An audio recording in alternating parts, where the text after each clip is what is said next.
Olá, pessoas, tudo bem? Você que é do dia, bom dia. Você da tarde, boa tarde. Você da noite, muito boa noite. Meu nome é Alexandre Azevedo. Vou estudar aqui com vocês, né? Vamos orientar vocês nesse curso, né, de delegado, e vamos aqui em Direito Eleitoral, né, pelo Dedicação Delta. Nós estamos preparando você aí para esse concurso, né, bastante específico. E é uma matéria, né, que, vamos combinar, né, a gente quase não vê nas faculdades, né, matéria em muitas, quando tem nas faculdades, ela é optativa, não é?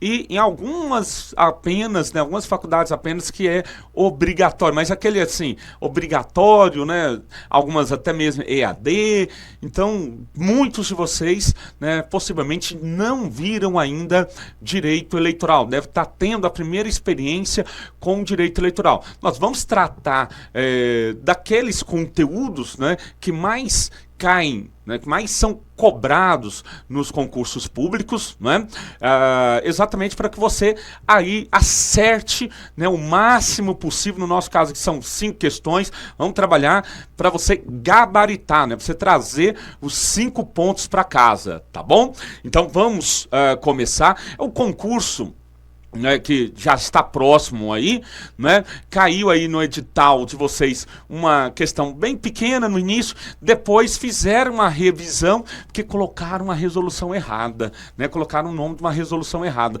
e aí a hora que eles foram alteraram e ampliaram o conteúdo, né? Nós vamos ter aqui 4 encontros de 1 hora, dividindo ali 1 hora cada, né, divididos em blocos de 30 minutos, exatamente para não te cansar tanto e para você ter aí um bom aproveitamento. Tudo certo? Então vamos, né, aí começar com direito eleitoral, fontes, né? Fontes do direito eleitoral. Nosso primeiro conteúdo mesmo, né, para vocês sobre as fontes do direito eleitoral. O que são as fontes, né, do direito eleitoral? Né? É da onde provém o direito eleitoral. Isso é fonte. Aqui comigo, né, nós vamos estudar as fontes dentro da Constituição Federal e também a matéria infraconstitucional. A primeira fonte que a gente tem é exatamente a Constituição Federal, né? E por que ela é? Porque ela vai prever, primeiro, os direitos políticos, né? Ela prevê um núcleo aí dos direitos políticos, do artigo 14 até o artigo 17. Então, direitos políticos, olha só, a gente vai ter lá, artigo 14, toda a estrutura dos direitos políticos, você estuda com o seu professor de direito constitucional, não é? No artigo 16, o princípio da anterioridade. O artigo 17, partidos políticos. E depois, lá do artigo 118 a 121, tudo da Constituição, a gente vê o quê? A gente vê sobre a justiça eleitoral, né? Um ramo específico do Poder Judiciário destinado única e exclusivamente para tratar da matéria eleitoral. Certo? Professor, matéria eleitoral, justiça eleitoral. Tá, ok? Depois da Constituição, como fonte aí do direito eleitoral, nós vamos ter o Código Eleitoral, né? O Código Eleitoral, aí a Lei 4.737 de 1965, essa lei da ditadura militar, né? Isso é um código lá de 65. Vamos lembrar, o golpe militar vem em 1964, em 1965 vem um Código Eleitoral. Cuidado.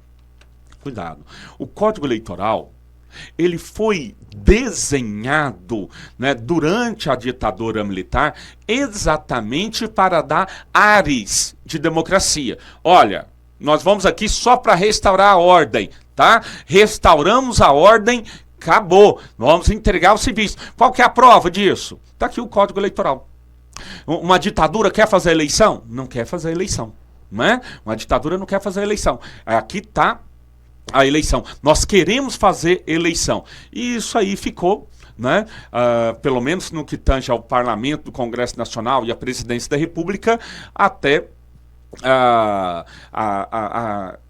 vinda, né, a sobrevinda ali da Constituição Federal de 88 e a eleição em 89. Primeira eleição direta para presidente da República depois do Código Eleitoral, né, de 65.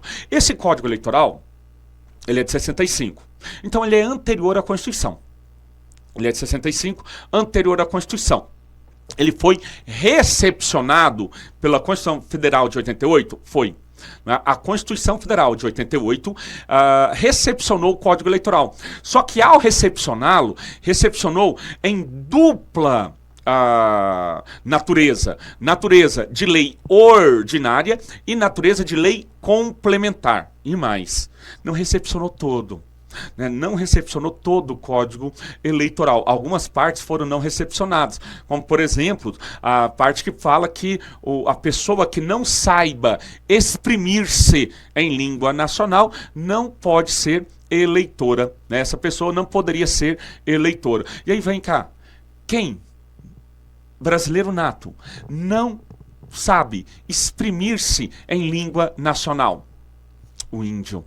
Né? Exatamente, o índio. E aí o Supremo Tribunal Federal, o TSE, fala, ó, pera lá, essa norma não foi recepcionada. Essa norma não foi recepcionada pela Constituição Federal de 88, certinho? Só para dar alguns exemplos para vocês, tá?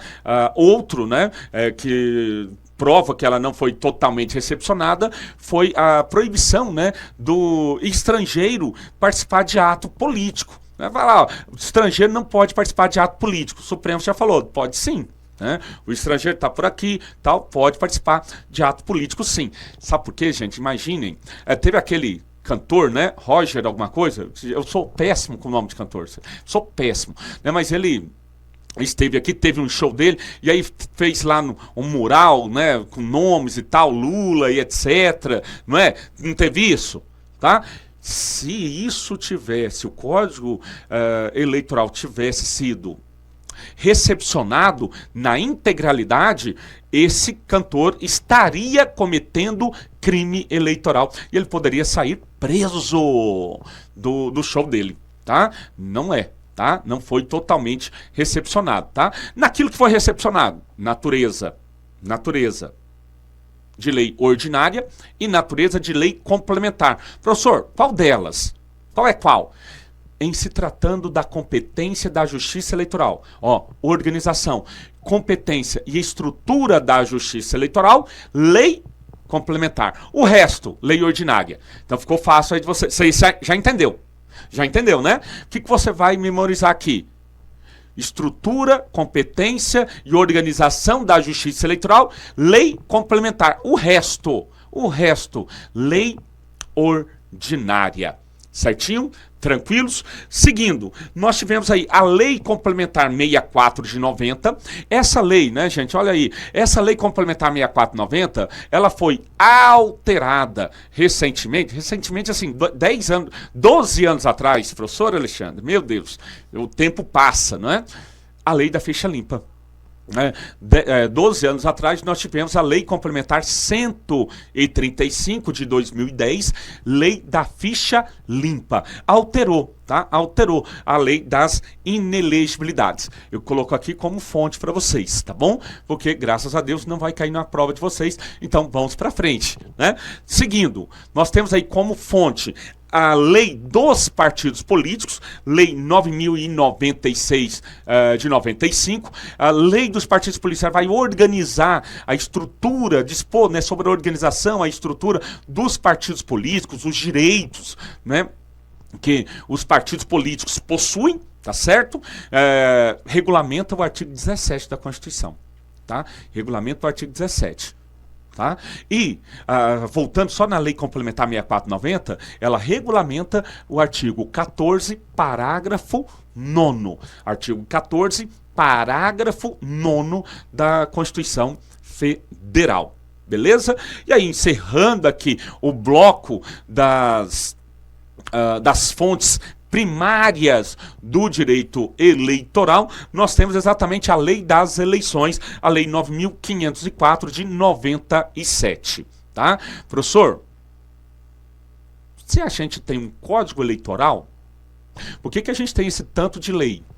Porque o Código Eleitoral é antigo, é ultrapassado, né? Então a gente precisou desse tanto de lei vindo para atualizar o código. Tá? Em vez deles aproveitarem, né, e fazer um único código e tal, não, foram fazendo leis esparsas. Resultado, você vai estudar só pelo Código Eleitoral, sabe o que acontece? Boa sorte, né? Isso, boa sorte, porque ó, é um upa-lelê, tá? Difícil pra caramba mesmo, porque você não sabe, né? Então um colega uma vez conversou comigo, eu não sei o que eu dou aula, que eu isso, exatamente, né? Direito eleitoral tem que ir, não é para amadores não, né? A gente está estudando aí, não é à toa, tá certo? Então essas aí são as fontes primárias do direito eleitoral. E aí nós vamos, né, seguindo aí no princípio do direito eleitoral. Nós não vamos estudar todos os princípios, tá? Como está previsto lá o direito político na Constituição, eu vou trazer esse artigo 16 exatamente para não ficar com a consciência pesada, né, com vocês. Esse artigo ele garante a segurança jurídica, né, das eleições. Então ele é um princípio da anterioridade ou anualidade, também chamado, né, o princípio da segurança jurídica dentro do direito eleitoral. O que ele representa? Ele significa que a lei eleitoral, a lei que altera o processo eleitoral entra em vigor na data de sua publicação. É o que está no artigo 16. Né? Olha aí, a lei que altera o processo eleitoral entrará em vigor na data de sua publicação. Parou aí? Parou, vira para mim. Não tem vacatio legis. Não existe vacatio legis na lei que altera o processo eleitoral. Então, a lei que altera o processo eleitoral entra em vigor na data de sua publicação. Não há vacatio legis. Não há vacatio legis. Certo? Agora, depois tem vírgula, né? Então, vírgula. Então, até aqui, não entra, entra em vigor na data de sua publicação. Não tem vacatio legis. Aí continua. Não se aplicando à eleição que ocorra até 1 ano da data de sua vigência. Olha só. Então, agora, ela está em vigor, mas ela tem aplicabilidade? É isso. Ela pode estar em vigor, mas sem aplicabilidade. Para ter aplicabilidade, o que eu pergunto? Quando será a eleição? Se a lei foi publicada, a eleição esse ano, aí o dia 2 de outubro, primeiro domingo, né, domingo de outubro, deu dia 2 de outubro esse ano, certinho? Aí o que eu faço? Eu marco, a lei foi publicada. Eu marco a lei, pego ali a data da publicação da lei e vejo o ano que vem. O ano que vem vai dar, a eleição no ano que vem vai dar quando? Ou melhor, a próxima eleição vai dar quando? Se a próxima eleição ocorrer a menos de 1 ano da eleição, se ela ocorrer a menos de 1 ano da eleição, sabe o que acontece? Ela não terá aplicabilidade, tá? Ela não terá aplicabilidade. Certinho? Ela está em vigor, mas ela não tem aplicabilidade. Olha só que legal. A lei eleitoral foi publicada, a lei que alterou o processo eleitoral foi publicada no dia 30 de setembro. Então ela vai entrar em vigor no dia 30 de setembro e a eleição vai acontecer daqui a 1 ano. Vai acontecer, vamos imaginar que foi no dia 30 de setembro de 2021. A eleição em 2022, dia 2 de outubro. Sabe o que acontece? Essa lei entra em vigor no dia da publicação dela e ela já vai ter aplicabilidade no dia da publicação. Já vai ter. Por quê? Porque a eleição vai ser mais para frente, né? Vai ser 1 ano. Certo? Beleza? Professor, para que isso? Para impedir que próximo à eleição se alterassem as regras eleitorais para beneficiar determinada candidatura. Né? Para evitar esse benefício a determinadas candidaturas, você falou, olha, a lei eleitoral entra em vigor imediatamente. Mas vai ser aplicada? Para saber se ela será aplicada, eu vejo a data da publicação e a data da eleição.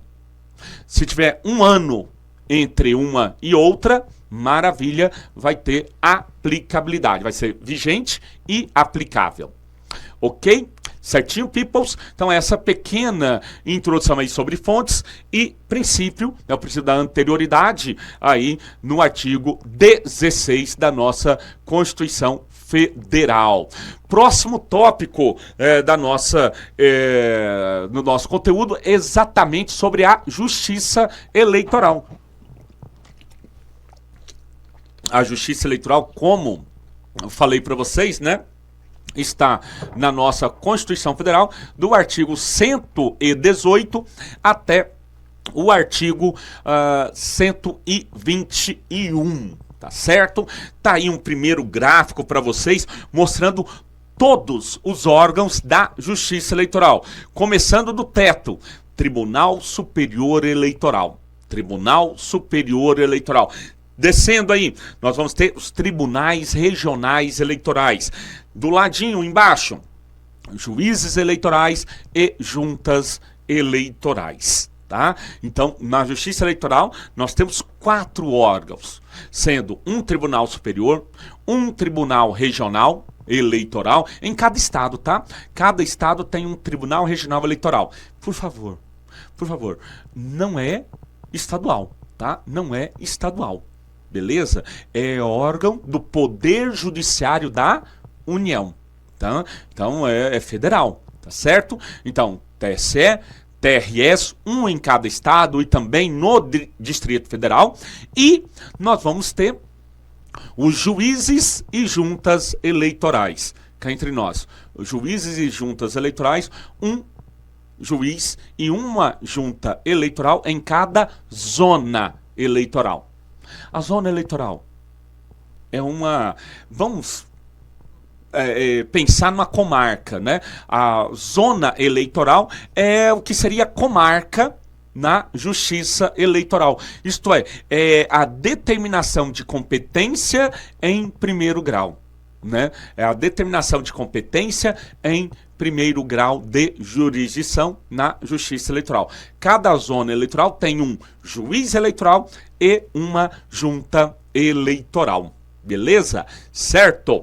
Então vamos voltar lá no gráfico, né? Lá no slide. Olha aí, o TSE, 2 informações. Primeiro, sede em Brasília e jurisdição em todo o território nacional. Ó, sede em Brasília, jurisdição nacional. Até aí tudo bem, né? Todos os tribunais superiores desse jeito. É ou não é? Agora, composição, 7 ministros, 7 membros, tá? 7 membros. Os tribunais regionais eleitorais, sede na capital de cada estado e também do Distrito Federal e composto por 7 membros. Então, jurisdição dele é no estado, a sede dele na capital do estado e ele é composto por 7 membros, 7 integrantes. Tá? 7 membros, 7 integrantes. Ok? O juiz eleitoral e a junta. Eu já falei, né? O juiz eleitoral fica na zona eleitoral. A junta eleitoral fica também na zona eleitoral. A junta eleitoral, você pode olhar aí do ladinho dela, tem o quê? Ela é composta, é um órgão colegiado dentro da Justiça Eleitoral. É composta, né? Que a junta é composta, professor. Um juiz de direito mais 2 ou 4 cidadãos. Olha para cá. Caiu uma prova, eu achei sacanagem. Por quê? Porque era para pegar a atenção de vocês. Era para ver a atenção de vocês. Caiu lá na prova. A junta eleitoral é composta por 3 ou 5 membros. Tá certo. Por 3 ou 5 membros. Por quê? Ora, juiz de direito mais 2 cidadãos, 3. Ou juiz de direito mais 4 cidadãos, 5. Né? Então, 3 membros ou 5 membros. Né? 3 membros ou 5 membros. Beleza? Essa, então, né, é a composição da junta eleitoral, primeiro grau de jurisdição. E um detalhe, a junta eleitoral é órgão colegiado de primeiro grau, composta do juiz de direito. Esse juiz de direito, sabe quem que é? É o próprio juiz eleitoral. Tá? O juiz de direito é o próprio juiz eleitoral, como nós veremos, né, no andar aqui da nossa aula, né, do andar aqui do nosso conteúdo. Beleza? Tranquilos? Então, vamos aí prosseguir, né, vamos seguindo em frente, né, professor? Tribunal Superior Eleitoral. Está aí na tela de vocês. Né? Primeiro, Tribunal Superior Eleitoral. Primeiro caso, primeira coisa que estudar, composição. Diz a Constituição que ele é composto, né, por, no mínimo, 7 membros. Né? Ele é composto por, no mínimo, 7 membros. Tá? Então, composição, 7 membros. A Justiça Eleitoral é um órgão perene com composição temporária. Né? O TSE, né, é permanente, mas a composição é temporária. 7 membros. Tá? Cada membro da Justiça Eleitoral vem de um lugar. Né? Cada membro vem de um lugar. Olha aí na tela, né? Você vê, 3 membros são oriundos dentre os ministros do Supremo Tribunal Federal. Agora, o Alexandre de Moraes, Ricardo Lewandowski e a Carmen Lúcia. Né?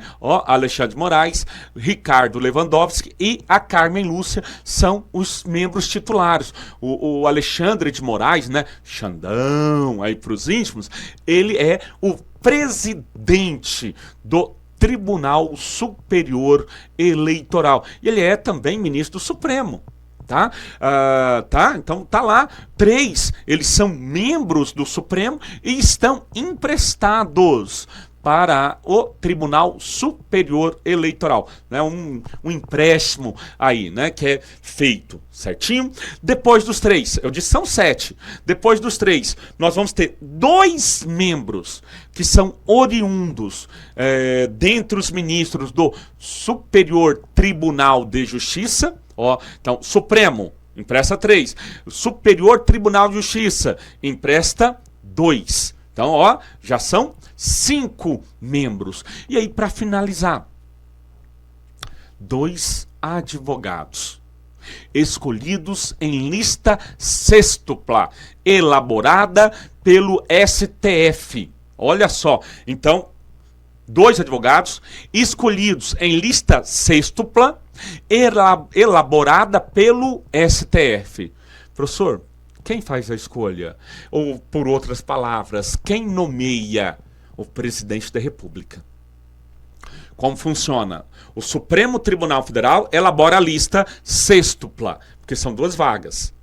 Se for uma vaga só, lista tríplice. Tá? Mas a Constituição, o Código Eleitoral fala 2 advogados dentre lista sextupla. Ora, se são 2 em lista sextupla, tem uma vaga só, uma lista tríplice. Tá? Se tem uma vaga só, lista tríplice.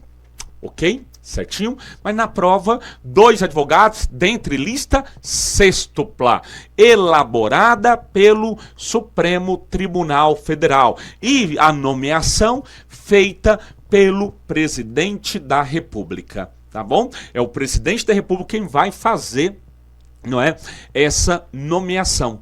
Beleza?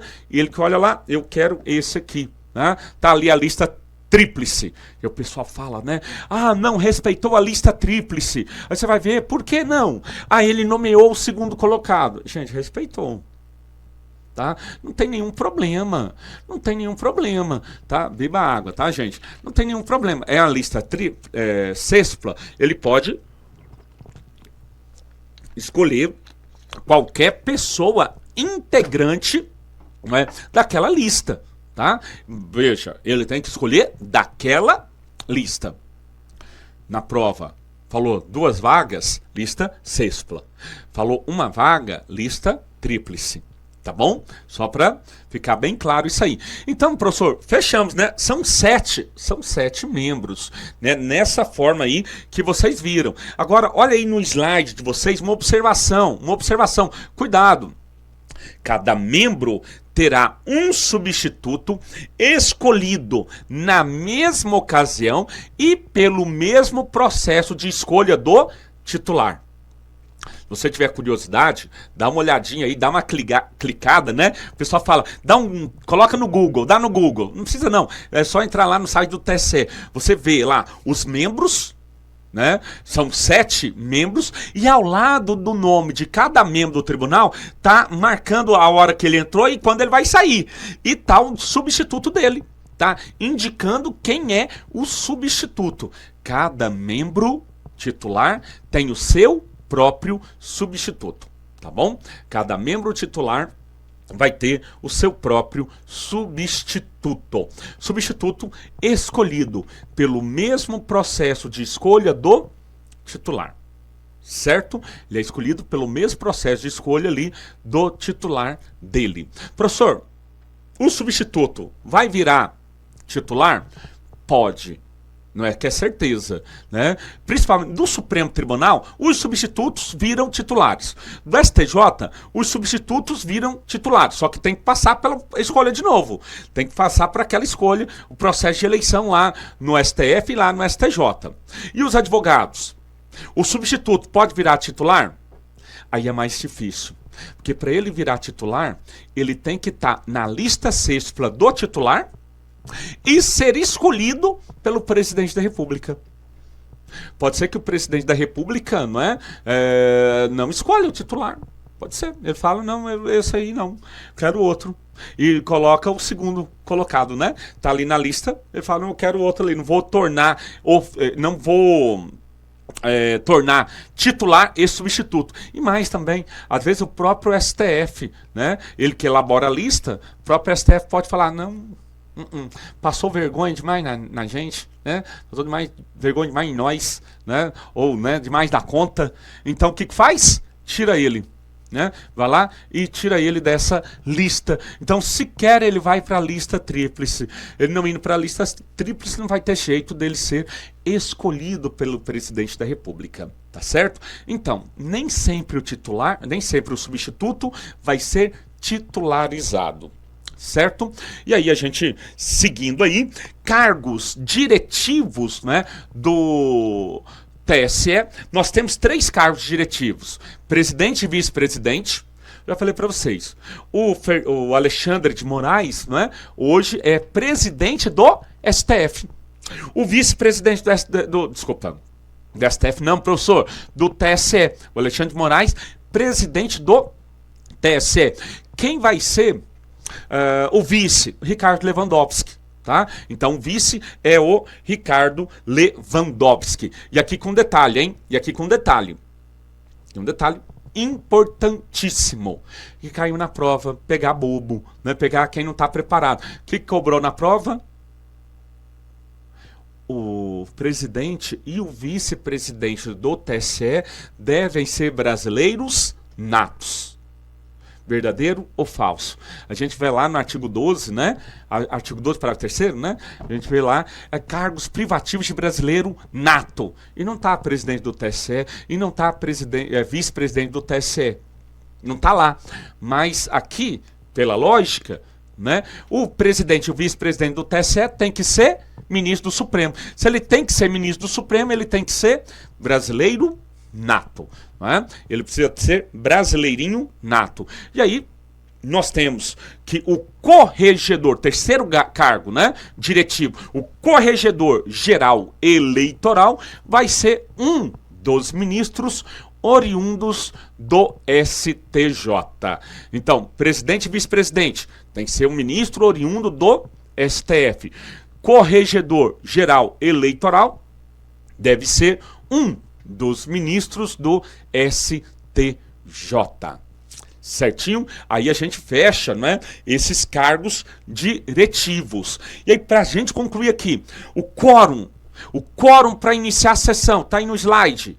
a maioria absoluta dos membros. Maioria absoluta dos membros são 7, maioria absoluta, 4. Né? São 7, maioria absoluta são 4. Mas cuidado, olha aí, se houver processos que se refiram à interpretação do Código em face da Constituição, ou seja, a interpretação constitucional ou cassação de registro de partidos ou recursos que importem anulação geral das eleições ou perda dos diplomas, será necessária a presença de todos os membros. Né?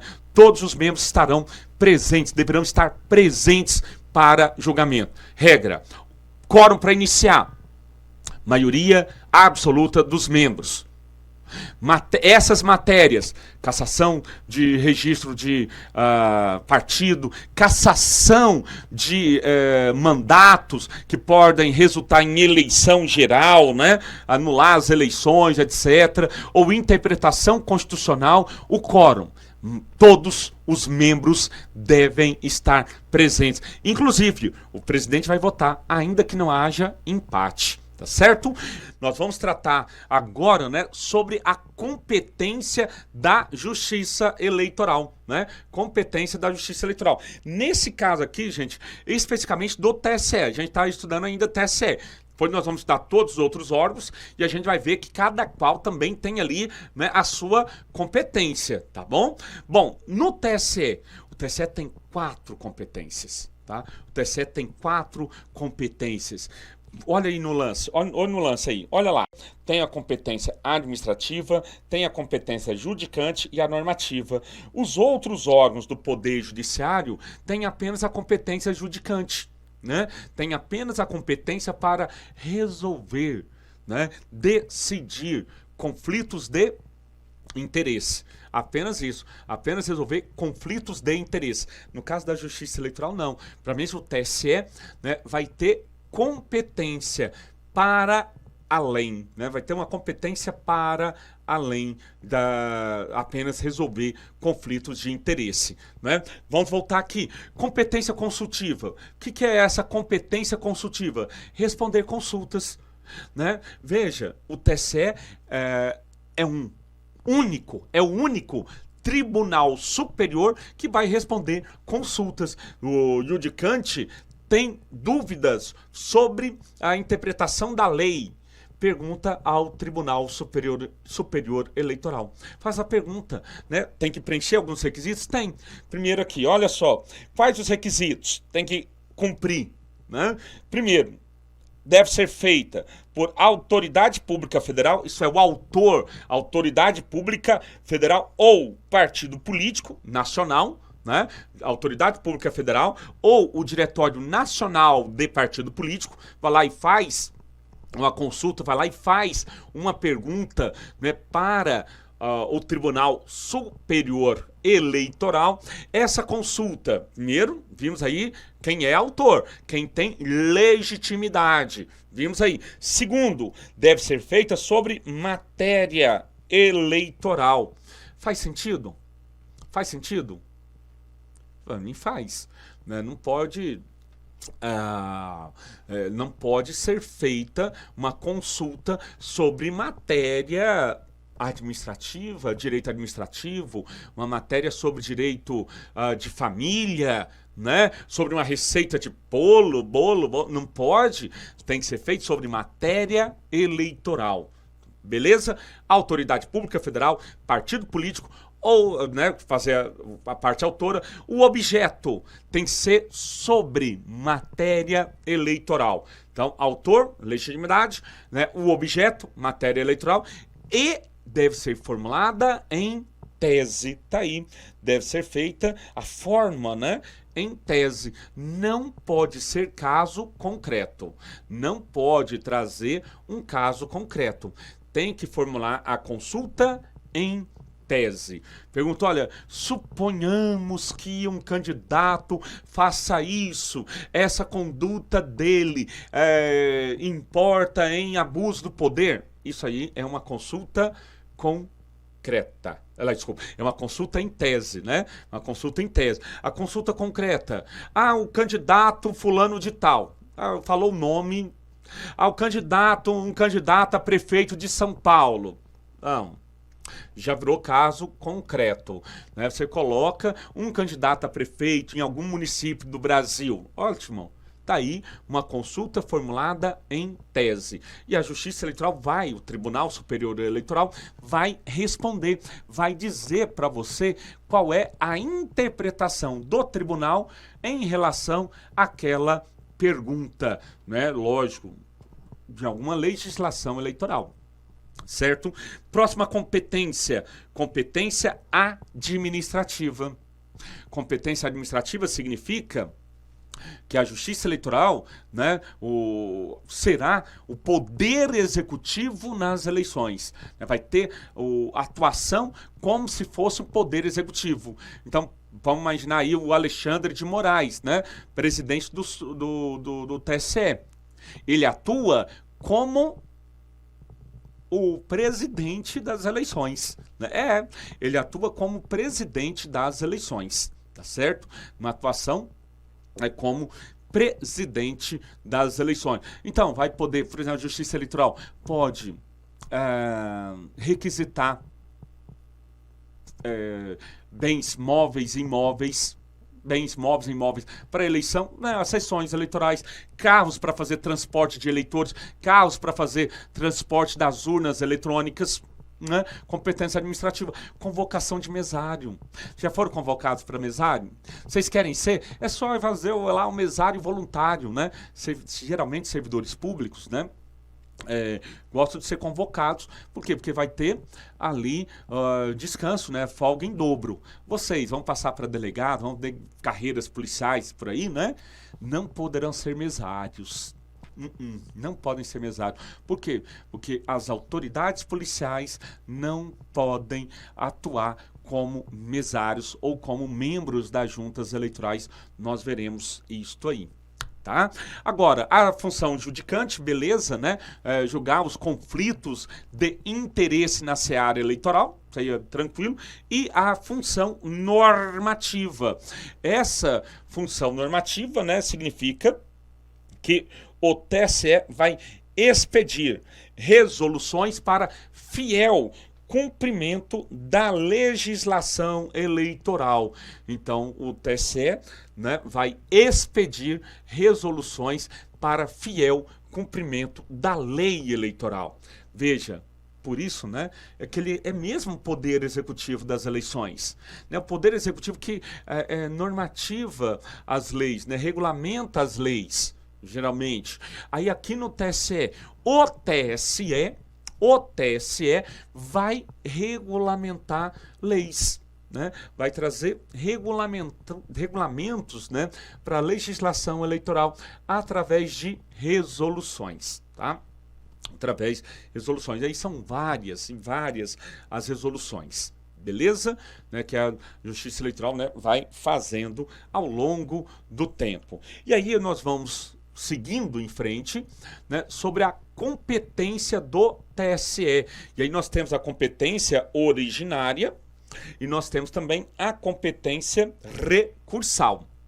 A competência originária, fazer o registro dos partidos políticos, né, o registro do Diretório Nacional. Cuidado, TRE, juiz eleitoral, não fazem registro de partidos políticos.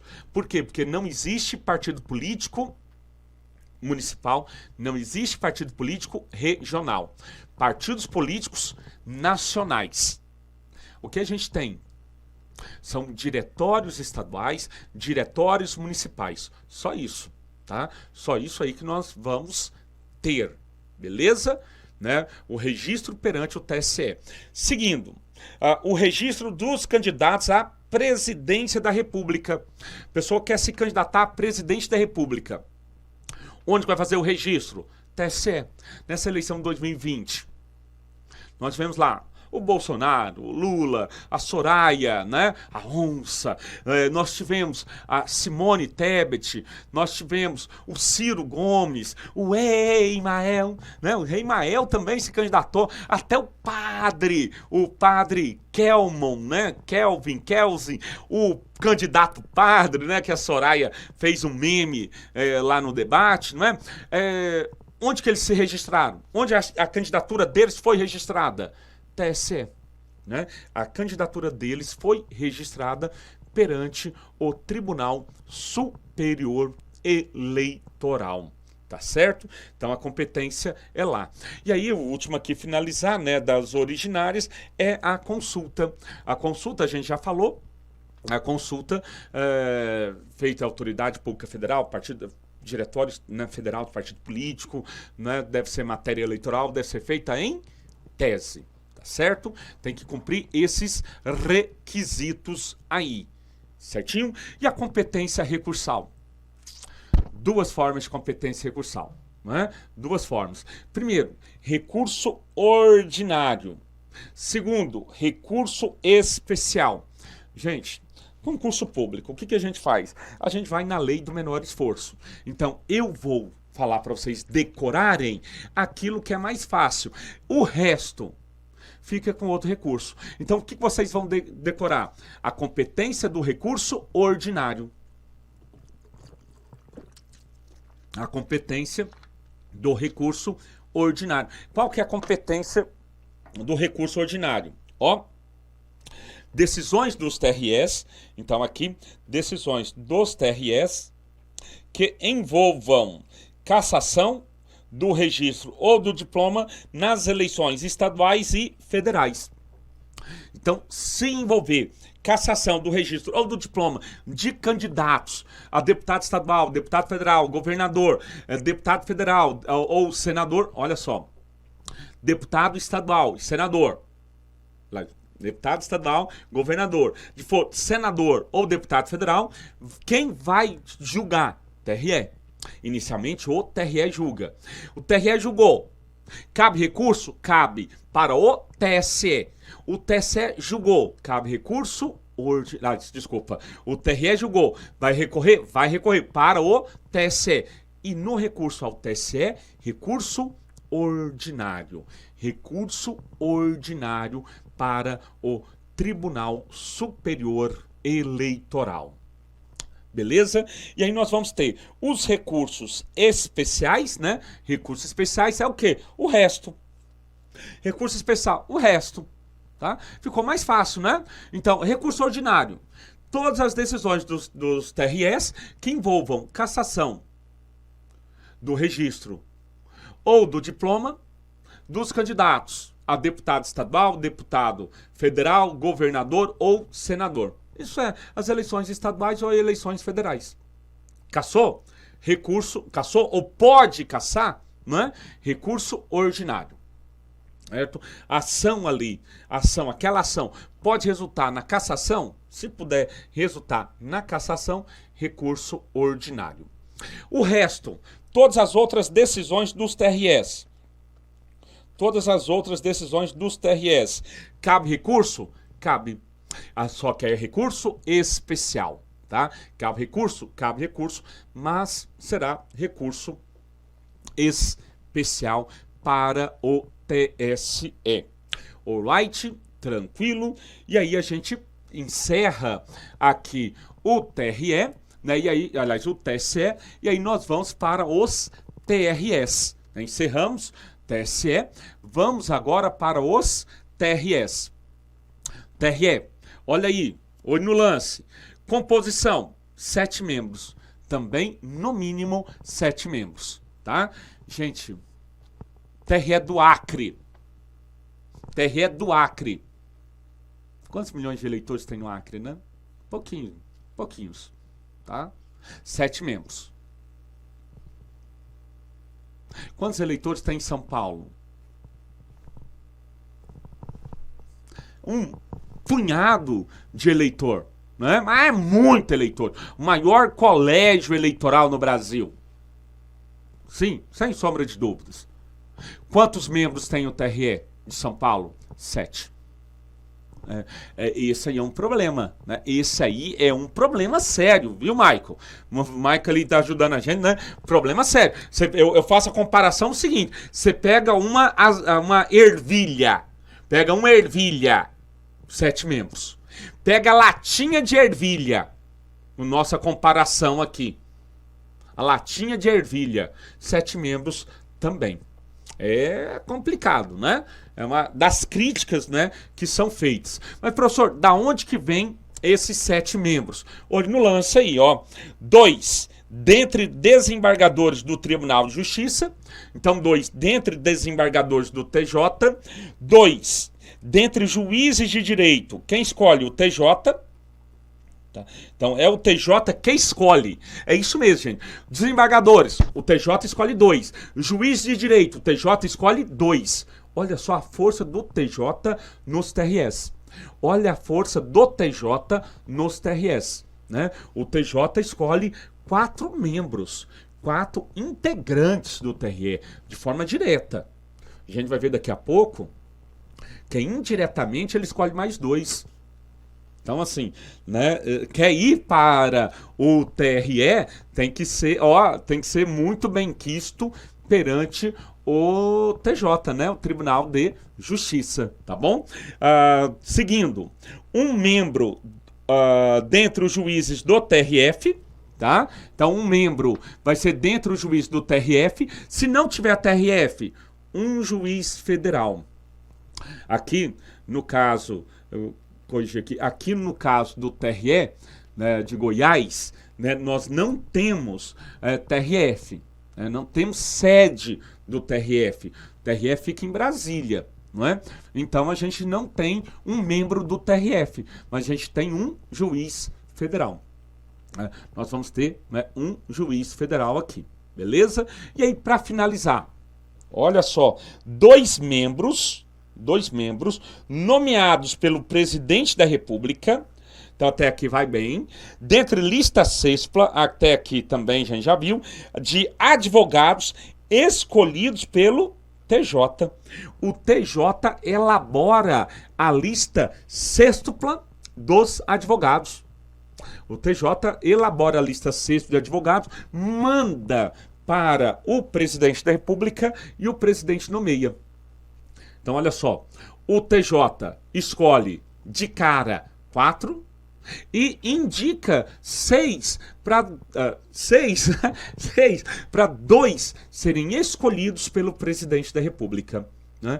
Então, há uma certa concentração de força, né, de poder nas mãos do TJ. Né? Há uma concentração de força, há uma concentração de poder nas mãos do TJ para ele fazer a escolha.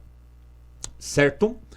Positivo e operante, podemos seguir. Aí a observaçãozinha, né? A mesma lá do TSE, cada membro terá um substituto escolhido na mesma ocasião e pelo mesmo processo de escolha do titular. Então vai ser escolhido na mesma ocasião e pelo mesmo processo de escolha do titular, do mesmo jeito que é, né, lá no TSE, tá? Do mesmo jeitinho, da mesma forma. E aí a gente vai, os cargos diretivos, né? Qual é a direção dos tribunais regionais eleitorais? Olha só, presidente e vice-presidente vai ser, ou serão eleitos pelo TRE, próprio TRE, dentre desembargadores do TJ. Então, os 2 desembargadores do TJ serão, né, eles serão os presidentes, né, e vice-presidentes dos TRS. E o corregedor, professor, não, esse corregedor aqui, coloquei em geral, é regional, tá? Okay. Corregedor regional vai depender do regimento interno. Tá? Vai depender do regimento interno de cada tribunal regional eleitoral. Né? Cada regimento interno vai, né, dispor da forma de escolha, tá? Da forma aí de escolha. Beleza? Aí nós temos aí o quórum, né? Para iniciar, o quórum, maioria absoluta de seus membros. Então tem que ter a maioria absoluta de seus membros. O Código Eleitoral aqui, ele repete a mesma coisa do TSE, tá? Só que aqui, isso aqui porque teve uma alteração na lei, então a competência dele não vai ter, dos TREs, não será de partidos políticos, né? Não vai ter competência para registrar partidos políticos, beleza? Então, olha só, o quórum para iniciar a sessão, regra, maioria absoluta. Regra, maioria absoluta. Pode ter diferença aí? Pode, tá?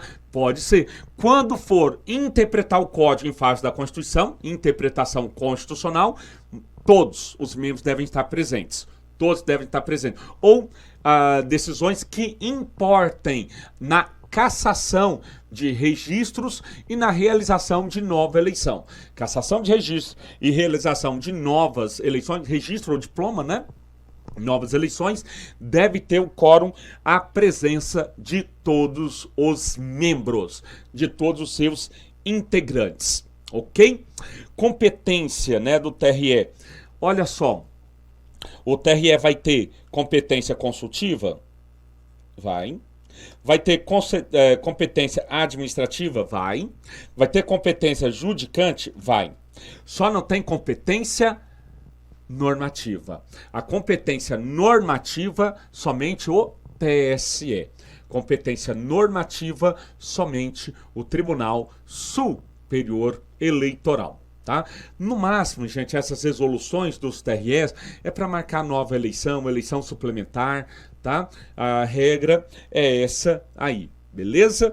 Competência originária. Então, competência aqui que a gente vai ter, originária. Registro de candidaturas às eleições estaduais e federais, estadual, governador e deputado estadual, federal, senador e deputado federal. Beleza? Então, nós vamos ter aqui, né, essas competências, né? Competência para registro de candidatura do governador, deputado estadual e também federal, senador e deputado federal. Ações que visem a cassação do registro ou diploma nas eleições estaduais e federais e responder consulta. Sim, já falei para vocês, né? Os TREs têm competência consultiva, né? Os TREs vão ter também, né, competência consultiva. E a competência recursal, recurso eleitoral. Qualquer decisão dos juízes ou das juntas eleitorais, caberá recurso eleitoral para o Tribunal Superior Eleitoral. Né? Recurso, gente, recurso eleitoral, ele funciona aqui como apelação, né? Lá na Justiça Comum, né, tem apelação, então aqui vai ter também, só que a gente dá outro nome, né? A gente, qual o nome? Recurso eleitoral, tá bom? Só esse nome. Aí o pessoal coloca recurso inominado, não, tudo bem, é recurso eleitoral, tá? Essa é a previsão que há no nosso ordenamento. E aí a decisão, o juiz decidiu, recurso eleitoral vai para o Tribunal Regional Eleitoral. Observem, entre a decisão do juiz e da junta, né, o recurso vai ser para o TRE. Não cabe ao juiz eleitoral reformar decisão das juntas eleitorais. Da mesma forma que não cabe à junta eleitoral reformar decisões dos juízes eleitorais. Alright? Ok? Aí a gente seguindo aí, né? Observações comuns, né? Isso aqui é importantíssimo. Observações comuns aos TREs e aos TRC. Observações comuns ao TSE e também aos TREs. Beleza? Aqui, primeiro, nas eleições federais, estaduais e presidenciais, o TSE e os TREs vão ter juízes auxiliares, escolhido dentre os seus substitutos. Então, pega lá os substitutos, escolhe juízes auxiliares, tá? Geralmente, número de 3, tá? 3 juízes auxiliares, tanto no TSE quanto nos TREs. Tá? Para quê? Para julgar representações, isso é um nome de ações, tá? É um nome de uma ação, representações pela prática de descumprimento da Lei 9.504, tá? Descumpriu alguma coisa da Lei 9.504, cabe representação, e quem vai julgar a representação nas eleições federais e nas eleições estaduais e presidenciais, TSE e TRE. Presidencial, TSE. Federal e estadual, TRS. Beleza? Eles é que vão fazer o julgamento disso aí. Além disso, os membros da justiça, dos tribunais eleitorais, eles são remunerados por jeton, né? Eles têm na remuneração, jeton é uma gratificação por presença, né? Eles não vão receber ali por um mês fechado. Não, eles recebem uma gratificação, eles vão receber ao final do mês, evidente, mas eles recebem por sessão que eles participarem. Vamos imaginar, o juiz está lá, chegou cedinho, né, no TRE, despachou, fez aquele tanto de coisa. Quando vai começar a sessão, ele vai todo bonitinho lá, vem aqui começar a sessão, ele recebe uma ligação, olha, aconteceu um acidente, o seu filhinho caiu, escorregou, quebrou o dentinho, tá? Ele sai correndo para ir, né, ele ou ela, para ver o filho. Ele não vai participar da sessão de julgamento, então ele não recebe jeton. Tá? O jeton é a forma de remuneração por participação, né, nas sessões de julgamento, ok? Aí nós vamos para os juízes eleitorais, TSE, TRS, juízes eleitorais. Juízes eleitorais, né, são nomeados pelo próprio TRE, dentre juízes de direito existentes ali na comarca, né? Juízes de direito estão ali na comarca. Quem nomeia? O TRE. Cuidado, gente. Não é juiz federal. É juiz de direito. Já teve uma briguinha aí, né, que os juízes federais queriam, né? Não, nós juízes eleitorais queremos também. Né? Queria porque tem a gratificação, gente. Porque existe aí a gratificação, não é? E aí foi uma briga. Os juízes de direito, não. A Constituição fala juiz de direito. Os juízes federais, ora, não tem diferença entre o juiz de direito e o juiz federal. Tem, né? O juiz de direito é juiz dos estados. Né? São juízes estaduais. Os juízes federais são juízes federais. Né? Tem aí essa diferença. Professor, competência dos juízes. Tá aqui, ó. Alistamento eleitoral. Né? Então você quer se alistar como eleitor, tem que procurar a zona eleitoral. Vai lá, procura a zona eleitoral. Quem vai fazer o seu registro? O servidor, mas quem vai assinar? O juiz eleitoral. Né? O juiz eleitoral que tem a incumbência de fazer o seu alistamento eleitoral. Além disso, nós vamos ter o registro das candidaturas nas eleições municipais e também as ações eleitorais que não sejam da competência do TRE nem da competência do TSE. Não é nem do TSE nem do TRE, é do juiz eleitoral. Ou seja, competência residual. Professor, e as competências da junta? A junta não julga ações, tá bom? A junta não julga ações. Daqui a pouco a gente vai ver o que a junta faz, tá? E aí, observações, aqui não detém competência consultiva nem competência regulamentar. Então o juiz não responde consulta e o juiz também não expede normas. Ok? Aqui, observações comuns, né, a todos, ao TSE, TRS e juízes eleitorais. Tá aqui, os membros da Justiça Eleitoral terão mandato mínimo, tá aqui, mínimo de 2 anos. Tá? Então vão ter o juiz eleitoral do TRE, do TSE e da zona eleitoral vai ter um mandato de no mínimo 2 anos e no máximo 2 biênios consecutivos, um atrás do outro. Então ele pode ser nomeado para um mandato lá e ele pode ser nomeado, reconduzido para um mandato subsequente. Pode. Um mandato logo subsequente, maravilha, não tem problema, ele poderá ser. Tá bom? Um mandato ali subsequente, não tem problema, ele poderá vir a ser, a ocupar, né, esse mandato subsequente. Certinho, gente? E aí, gente, nossa segunda observação aqui é com relação aos mandatos, ao tempo, a forma de contagem, né?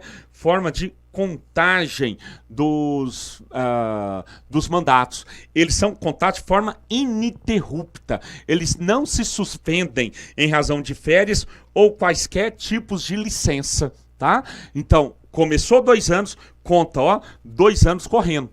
Vai ser 2 anos, tá? Tem 2 anos, vai ali 2 anos correndinho. Beleza?